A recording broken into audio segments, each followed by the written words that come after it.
নমস্কার বন্ধুরা, আজ আমরা চলে এসেছি হুগলি জেলার জাঙ্গিপাড়ার ঐতিহাসিক গ্রাম রাজবলহাটে, যা বিখ্যাত তার প্রাচীন পোড়ামাটির মন্দির আর রেশম শিল্পের জন্য। শান্ত সবুজে ঘেরা এই জায়গাটা যেন ইতিহাসের এক জীবন্ত অধ্যায়। এখানকার প্রধান আকর্ষণ হল ঐতিহাসিক রাজবল্লভী মন্দির। ষোড়শ শতাব্দীতে ভুরসুট রাজ্যের রাজা রুদ্রনারায়ণ রায় এই মন্দিরটি প্রতিষ্ঠা করেন। এখানে দেবী পূজিত হন শ্বেতকালী রূপে, যা খুবই বিরল। মা রাজবল্লভীর মূর্তিটি অত্যন্ত অনন্য। যাতায়াত ব্যবস্থা: ট্রেন হাওড়া স্টেশন থেকে তারকেশ্বর লোকাল ধরে হরিপাল স্টেশনে নামতে হবে। স্টেশন থেকে অটো, টোটো বা বাসে করে মাত্র 30-40 মিনিটে রাজবলহাট পৌঁছানো যায়। ভাড়া 20 টাকা। সড়কপথ: কলকাতা থেকে সড়কপথে দূরত্ব প্রায় 60 কিমি।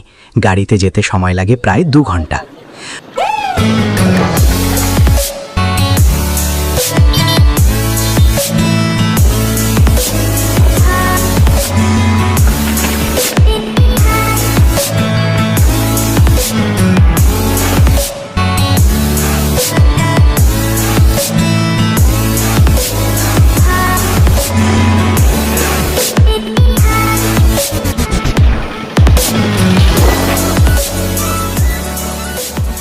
মন্দিরের গেট দিয়ে ভেতরে ঢুকেই আপনারা দেখতে পাবেন রাস্তার দুই ধার জুড়ে সারিবদ্ধ ছোট ছোট দোকান। ডালা, ফুল থেকে শুরু করে পুজোর যাবতীয় সরঞ্জাম এখানেই পেয়ে যাবেন, তাই আগে থেকে সাথে কিছু না আনলেও চলে। পুজোর ডালা নেওয়ার আগে আপনারা মায়ের এই পবিত্র পুকুরটিতে চলে আসবেন। এখান থেকে হাত মুখ ধুয়ে বা সামান্য একটু পবিত্র জল মাথায় ঠেকিয়ে নিয়ে তবেই পুজোর ডালার দিকে এগোবেন। মায়ের পুজোর ডালা নিয়ে আপনারা সরাসরি মন্দিরে চলে আসবেন। এখানে এসে নিজের নাম আর গোত্র লিখিয়ে ডালাটি জমা দেবেন।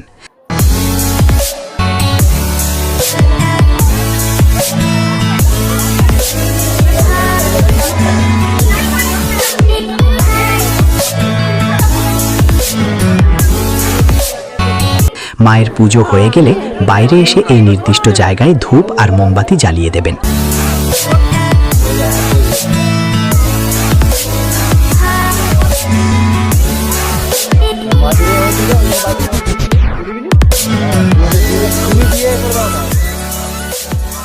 এরপর পাশের বাবা মহাদেবের মন্দিরেও ধূপ মোমবাতি দিয়ে প্রণাম সেরে নেবেন। তাহলেই আপনাদের আজকের পুজো সম্পূর্ণ হবে। মন্দিরের পরিবেশ এতটাই শান্ত আর আধ্যাত্মিক যে এখানে এলে মন একদম প্রশান্ত হয়ে যায়। ভোগের কুপন: আপনি যদি পুজো দেওয়ার সাথে ভোগ খেতে চান তবে সকাল 9টা থেকে 11টার মধ্যে ভোগের কুপন সংগ্রহ করতে হবে। ভোগের কুপন নেওয়ার জন্য আপনাদের মন্দিরের পেছনের দিকের গেট দিয়ে আসতে হবে।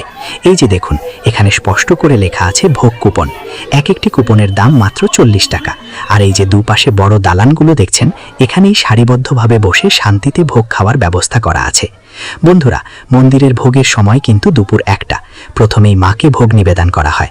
এই যে দেখুন, চারপাশ পর্দা দিয়ে ঘিরে দেওয়া হচ্ছে, কারণ মায়ের ভোগ গ্রহণ কেউ দেখতে পায় না। এটি অত্যন্ত গোপন ও পবিত্র রীতি। মায়ের ভোগ শেষ হলে তবেই দর্শনার্থীদের জন্য অন্নপ্রসাদ বিতরণ শুরু হয়।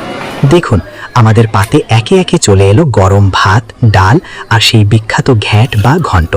এই সবজিটার বৈশিষ্ট্য হলো এতে শাক থেকে শুরু করে বিভিন্ন ধরনের মাছ সব মিশিয়ে এক অপূর্ব স্বাদ তৈরি করা হয়। আর সব শেষে পাতে এলো পরমান্ন বা পায়েস। মায়ের এই অমৃত সমান ভোগ খেয়ে মনটা একদম ভরে গেল। বন্ধুরা, আজ মায়ের এই মন্দিরে আসতে পেরে আমি নিজেকে সত্যিই খুব ভাগ্যবান মনে করছি। মনের মধ্যে এক অদ্ভুত শান্তি অনুভব করছি।